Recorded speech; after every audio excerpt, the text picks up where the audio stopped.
When most people talk about the Battle of Uhud, they usually stop right when the fighting's over. But really, the most incredible part of the story happens in the hours that followed. It's in that aftermath that a military setback was turned into this profound lesson in faith and resilience. So today, we're going to explore what happened after the physical battle was done. All right, so picture the scene. It's tense. The Muslim forces have just suffered some devastating losses, and they've pulled back to a strategic pass on Mount Uhud. They're wounded, they're grieving 70 of their companions. And down below them, the victorious Quraysh army, led by Abu Sufyaan, is in control of the battlefield. The physical fight might be over, but a whole new kind of battle, a more subtle one, is just getting started. So, before the swords were even cold, a psychological war began. This was a true test of morale, and it was kicked off from the valley below by the leader of the Quraysh himself, Abu Sufyaan. Abu Sufyaan's voice just echoes up the mountain. And he's not just asking a question, right? He's probing for weakness. He's trying to confirm if he actually achieved his main goal, the death of the Prophet, peace be upon him. He then asks about Abu Bakr and Ammar ibn al-Khattab, the Prophet's closest companions. And the strategy here? It's just brilliant.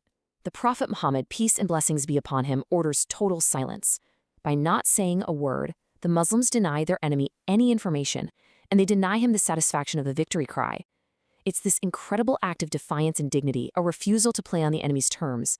Abu Sufyaan is just left there, assuming his biggest targets are gone. So thinking he's completely won, Abu Sufyaan starts to gloat. He frames the whole day as simple payback for the Quraysh's loss at the Battle of Badr the year before. And then he calls out in praise of his idol, Hubal. And that is what finally gets a response. The Prophet, peace and blessings be upon him, decides it's time to speak up, not to give Abu Sufyaan any credit, but to glorify God. On the Prophet's command, Umar's powerful voice just booms down from the mountain. And this one sentence, it completely reframes the entire conflict. It's a declaration that this isn't about worldly wins and losses. Umar is making it clear that there's a higher spiritual reality.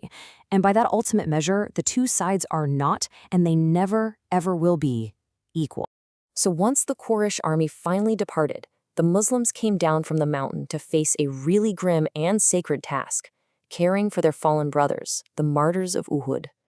Walking among the fallen, the Prophet Muhammad, peace be upon him, offered these incredible words. You see, this wasn't just a moment of grief, it was a confirmation of their immense honor, their elevated status. He was declaring that on the day of judgment, their very wounds would be a testament to their sacrifice, and they would be transformed into the beautiful scent of musk. So this unique spiritual status meant they needed equally unique rites for their burial, rites that were different from any others. The Prophet, peace and blessings be upon him, gave some very, very specific instructions on how the martyrs were to be honored. Okay, so let's break this down because each instruction here is so significant. First, they were buried exactly as they fell, in the clothes and the blood of their martyrdom, which was considered its own kind of purification. Second, the very ground they died defending became their final resting place. Third, the usual funeral prayer, which is a prayer for forgiveness, wasn't performed for them. Why? Because their sacrifice had already earned them paradise. And finally, even in burial, honor was given based on spiritual knowledge. The one who had memorized more of the Quran was placed first in the grave. Now, with the martyrs buried, the community's focus shifted from the sorrow of the battlefield to the ultimate source of all strength and comfort, God. This was a real spiritual turning point for everyone there. I mean, just try to imagine the scene. The Prophet Muhammad, peace and blessings be upon him, weakened by his own injuries, sits to lead the prayer. And behind him, his wounded companions line up in rows. This act of collective worship, right, in the immediate aftermath of so much trauma, it was this powerful symbol of their unbreakable unity and their complete reliance on God. This little piece from the Prophet's long, beautiful prayer just shows a complete shift in perspective.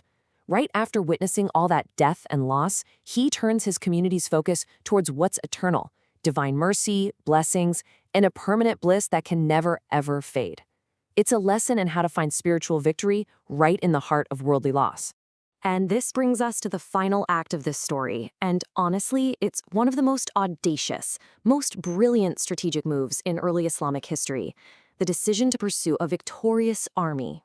So, news gets to the Prophet, peace be upon him, that the Quraysh on their way back to Mecca are actually having second thoughts. They're feeling like they didn't quite finish the job and are thinking about turning back to attack the city of Al-Madinah itself. Now, a conventional leader might have just fortified the city walls, but the Prophet's response was completely unexpected. He ordered his men to go after them. And here's the most remarkable part of the whole command.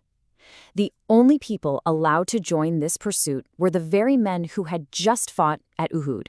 Not fresh soldiers, but the exhausted, the grieving, and the wounded. I mean, this wasn't just a military move. It was a deep test of faith and a crystal clear message to the enemy that the Muslims' resolve was absolutely unbreakable. So the Muslim army marches about 13 kilometers to a place called Hamraa Al-Asad. And there, the Prophet, peace and blessings be upon him, gave another brilliant order. Every single night, they were to light 500 individual campfires. The psychological impact of this was just immense. It was a classic case of asymmetrical warfare.